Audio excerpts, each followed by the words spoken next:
I'm just asking a question. I'm just asking a question of the fire chief that I would like an answer to. I'm asking a question. And I have a couple of other questions that I would like to answer.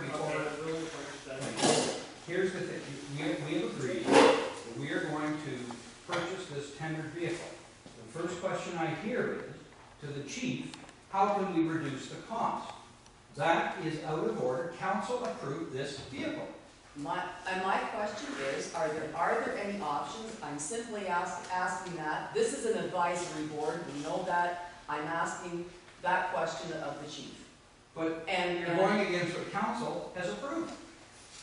Council has approved this vehicle. To now say to the chief, and it's a 2013 budget item. We're going to look at impacts on the budget and how we pay for this, and likely how we pay for the cab, or how we pay for the pickup truck. And that's fine. I just would like to ask Dave the question and have the courtesy of an answer. Well, and I've got a couple of other things that I would like to ask. The question if it's in order. I don't believe it's in order. Normally we're able to discuss these things around this table without having to go through points of order and all this kind of crap. All I want is just, Dave, just...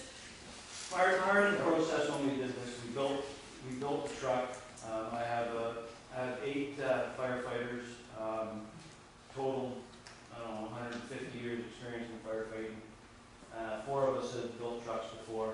I have 2 mechanics, an auto body man. Part of the process is we started with what we, I guess, maybe the dream truck. I guess it's referred to here somewhere. Then we went back and we justified it. Had to justify each option that we put on that truck. And we did that process. We put it to tender. The tender came in. We went back to review the tenders. I put the guys through the same thing. What would we take off? What can we do? The consensus was we were pretty bare bones. There are certain things, and I'll straightforward because I know what you see. You saw electric windows. Electric windows is peanuts. It's nothing. It's a little bit of fluff on there. The reason we put that on there was to lower the maintenance costs. We have another truck that we've spent a lot of money in. The guys, the window falls out. So we just put that little bit up. And I'm just focusing on what you and the people will see. The other thing would be this aluminum rims. And again, the reason for aluminum rims is the same as why Jim has him on his truck. It's weight. When we're building the truck, we have to work within certain weights. We don't want to, we want to keep it within the maximum weight without going to tandem axles and all this kind of stuff. We don't know what the weight's going to be in the end. So I know that's the stuff that gets councils and everything excited, and that's not a problem. Those weight, they're stronger. This truck's going to be driven through fields and stuff like that. Mark, you got anything else to add to that? That's the basic reason. You'll see a lot of tractor trailers happening. That's what we want, just to answer some of those questions out there. And then just a couple of other questions, because we got that letter. That was, and you've seen it, so, like, help us with that one, like the tank size issue, like there were 3 things that were mentioned, the tank size, the fact that, okay, now we're going to have 2 pumpers in Forest, and what was the other one, the cost. I wrote something down here, there was a third issue, but I can't remember, but if you can help us deal with the things that were in that letter, that would be appreciated. I guess the whole part and parcel of fire department is your needs for the specific area. Don, specific, he does a lot of rural stuff, a lot of rural firefighting, and water supply is an issue for him. Me, I would say 3/4 of my area is hydrant. When you're coming off a hydrant, particularly once you get out to 100 feet, you start friction loss. You can't supply the fire properly. I have a large downtown core that I will supply water to. I have pesticide storage buildings. I have arenas. I have 2 schools. A major downtown core. So our main interest is a pump to boost that pressure. That's why the pump size. Your strongest pumper should be at the hydrant. That's why it's higher than the one we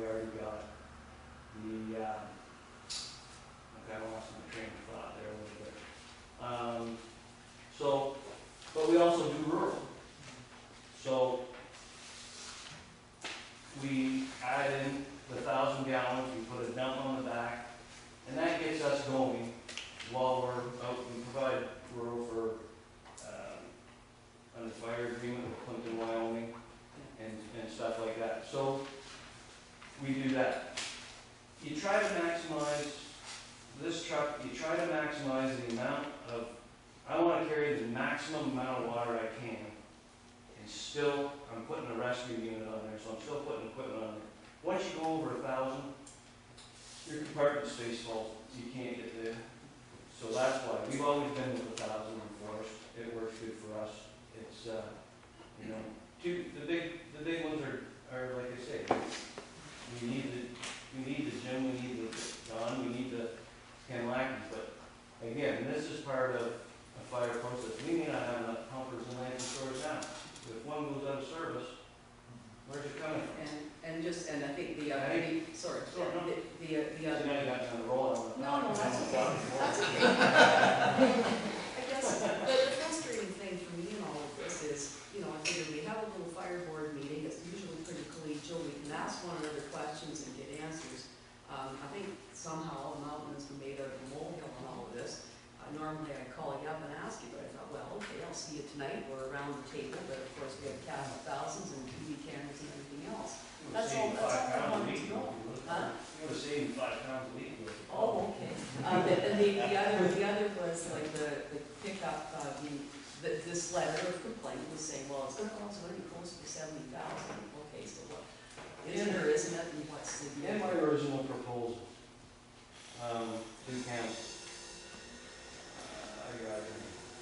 I had the quotes from the fire companies for what it would be to replace what we have in kind now with what we have included in the same budget.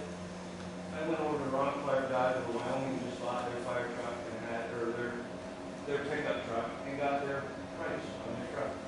Ford supplies an $18,000 credit for fire service needs. And this in 2000, yeah, I got 20 feet. So,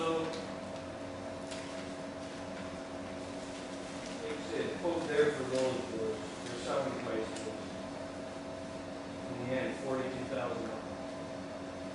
So, it was all here. It was all in the report. And that just helps us answer this. I am concerned, like, with the fact that, you know, that was, we still have to put lights and sirens on it, we still have, you know, there was an option to put out a roll and stuff on that for all of us. We still have to shut a block or air cylinders, get manpower there.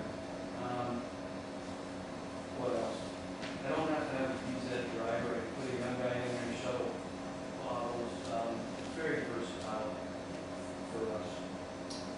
I don't appreciate that, so you know, everyone's careful, finance options. First of all, I've been in council for 25 years, and I've never fought the fire department getting everything they need. They go with fighting fire, every bit of training they need. There's a perception out there that I'm opposed to this. Strike that in the playground. Like, this is the truck that we agreed on a year ago. Doing due diligence to make sure that it's still the right truck. Budget in our budget, $400,000 for the 2%. We do with, then we budgeted more than that, we did not. So it's over budget. Question that needs to be asked, what can we do? Is there anything we can do with it? It's fair game, we do that with any other piece of equipment that we're bought.